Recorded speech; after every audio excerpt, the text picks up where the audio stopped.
selimo se u jedan sasvim drugačiji sektor. Naime, imamo 3 branše prilično različite i 3 vrlo različita primjera u bankarski. Eto, i moj bivši život, da tako kažem, i tu Gabrijela i ja dijelimo i neke teme i neka iskustva. Halpet i Adiko surađuju 25 godina. Od 2018. na izradi regulatornih edukacija, e-learning programa koje vi onda stavljate u Skormu u svoj LMS i dalje upravljate. Kako je došlo do te suradnje, kako je sve počelo? Hvala Andrela.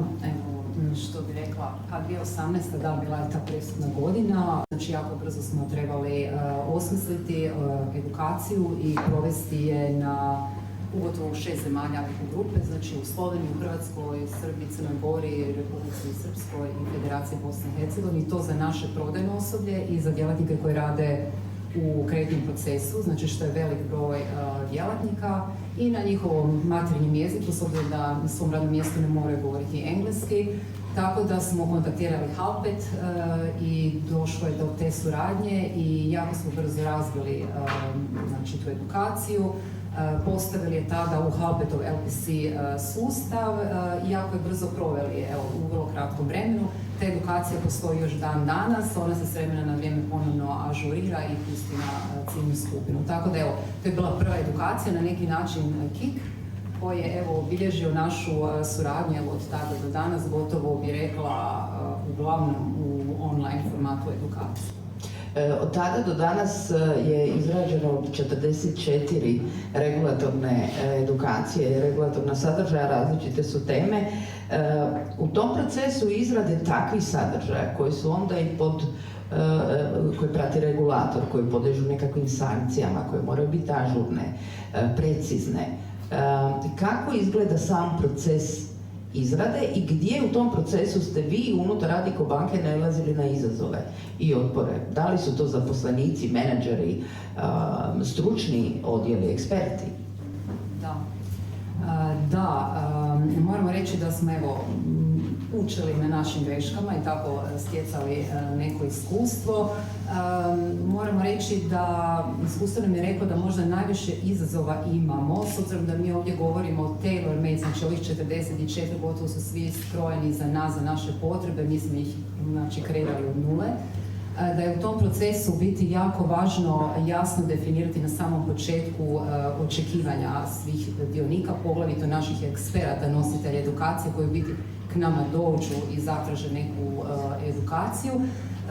I to radimo na način, pogotovo isto moram reći ako se radi o kolegama koji možda još nikada nisu sudjelovali u procesu kreiranja nekakvog online programa, tako da moramo sjesti s njima i moramo jasno im dati na neki način cijelu perspektivu, da znaju se što se od njih očekuje i da oni u cijelom tom procesu nemaju nikako pasivnu ulogu, već vrlo aktivnu ulogu, što znači da oni moraju već i nakon našeg kick-offa moraju pripremiti jedan dokument, kvalitetan dokument sa ključnim porukama koje mi onda dalje prosljeđujemo Halpetu, koji nakon toga izrađuje scenarij. To znači da oni također aktivno sudjeluju u procesu odobravanja pojedinih ključnih koraka, kao što scenarij, nakon toga i samog treninga, da oni aktivno sudjeluju u testiranju samoga programa. I ja bih čak rekla da i nakon što edukacija zaživi, nakon što je razvijemo, mi ostavimo naš LMS i njihova uloga i dalje aktivna, što znači da oni prate regulativu jer je to u njihovom skopu i oni nama moraju javiti kada se neka edukacija treba ažurirati ponovno, nakon čega mi dostavimo to Halpetu, mi to ponovno ažuriramo i pustimo. I mi čak imamo jedan korak i više, znači ovo su sve uglavnom programi bili koji su možda bili u RPC-evom sustavu, pa su i ti izvještaji bili na LPC-evom sustavu. Mi uglavnom tražimo Skorm rješenja, znači gdje mi edukaciju stavimo na naš sustav, imamo 2 sustava, jedan grupni, jedan lokalni, i gdje smo mi i automatizirali prijenos rezultata tih edukacija u naš HR sustav, tako da imamo automatizirane izvještaje za sve dionike, i za polaznika, njegovu nadređenu osobu, nositelja edukacije, za nas u L&D-u. I ta aktivna uloga sada znači da i naši nositelji edukacije, eksperti koji su naručili neku edukaciju, isto tako trebaju aktivno sudjelovati u motiviranju naših polaznika da završavaju neku edukaciju. Tako da ta odgovornost više nije ni samo na L&D-u. Tako da to su možda bili nekakvi izazovi. Izazovi su isto tako što ja bih rekla da gotovo sve regulatorne edukacije samo u Adiku banci u Hrvatskoj imamo 20 online, možda sede 2-3 koje radimo uživo. Znači mi radimo, nam je standard da radimo regulatorne edukacije u online sustavu. Isto tako, nekako kako smo radili kvalitetan sadržaj, jednostavno je taj broj ovako narastao na jako veliku brojku.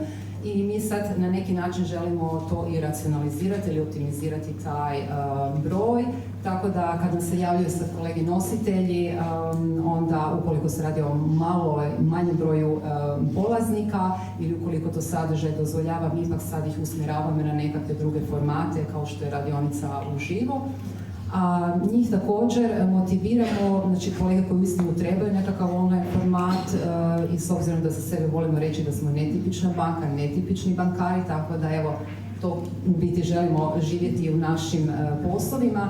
Tražimo da se i ti takozvani malo dosadnjikavi sadržaj kao što je regulativa i te obvezne edukacije, to baš nije uvijek tako seksi, da se možda ipak približi našim polaznicima na jedan vrlo zanimljiv i interaktivan način, tako da nam je jako vrijedno da se to povezuje sa nekim možda primjerima iz svakodnevnog života. Mi imamo puno edukacije koje su stvarno vezano uz regulativu, nešto što propisuje HNB, HANFA, ali imamo jako puno obveznih edukacija koje jednostavno su u dijelu upravljanja rizicima, gdje jednostavno u operativnom riziku možemo to povezati sa nekim primjerima iz svakodnevnog života, tako da u našoj edukaciji upravljanja operativnim rizikom imamo primjere čovjeka koji vozi bicikli po noći, po kiši, po lošim vremenskim uvjetima i naši polaznici će puno lakše usvojiti takav sadržaj na takvim primjerima. Tako da ih isto neprestano nekako motiviramo da razmišljaju u tom korisničkom iskustvu i o našim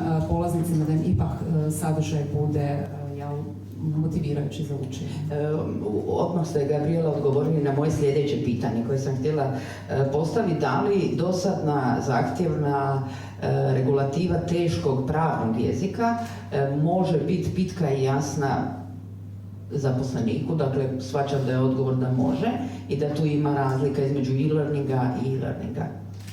Je upravo tako i baš s obzirom da mi imamo jako puno regulatornih edukacija koje se ponavljaju periodično, znači evo, ja koja radim u PNC-u moram svake godine proći edukaciju sprječavanja pranja novca, jer to ne radim sa cashom, ali evo i to svake godine ili svake 2 godine, tako da imamo jako puno tih edukacija, jednostavno da se ponekad javlja otpor naših kolega prema online sadržajima, ali je tu opet naša aktivna uloga da taj sadržaj ili količinu tih edukacija sad malo racionaliziramo, da time upravljamo, da vodimo računa da sadržaj skratimo. Isto tako, evo, edukacija sprječavanja pranja novca nekad trajala 2,5 sata, no go danas više nikako, nakon 20 minuta već opada pažnja u online formatu, tako da težimo tome da se i sadržaj skrati, da on uistinu bude i kvalitetan, relevantan i zanimljiv i svakako interaktivan. Gabriela, za kraj, sad mi je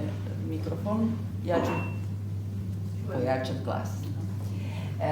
Zadnje pitanje za kraj, za kolege koji možda, sigurno svi imaju izazove s regulatornim sadržajem, barem vezano za zaštitu na radu, etički kodeks i tako dalje. Što biste ukratko poručili, na što paziti, na što se usmjeriti kad želite digitalizirati taj sadržaj? Pa evo, prije svega bih rekla da kod regulatornih edukacija koje se ovako ponavljaju, svakako potičem, evo kolege, moja bi preporuka bila da razmisle o online formatu kao nekakvom optimalnom rješenju. Iako nemaju svoj e-learning sustav, znači opet evo, njihov LPC sustav je sjajan jer nudi kompletnu uslugu, u biti ja bi ju samo imala, jer evo, polaznik može preko linka pristupiti edukaciji sa bilo kojeg uređaja, imate izvještaje, podsjetnike, pozivnice, sve, znači jednostavno idealno. Ali bi isto tako htjela reći da se usude možda malo razmišljati na jedan drugačiji način, biti malo kreativan ili inovativan, out of the box što bi rekli, odnosno da se i taj jedan malo dosadan sadržaj kao što je regulativa ipak predoči polaznicima na jedan interaktivan i vrlo zanimljiv način, što svakako online format nam omogućava. I ujedno, ako želimo da obvezne edukacije ne budu samo puko zadovoljavanje regulatornih zahtjeva, onda svakako trebamo razmišljati o formi koja motivira, angažira i prenosi znanja, a rekla bi da upravo online format nam to omogućava. Hvala, Gabriela.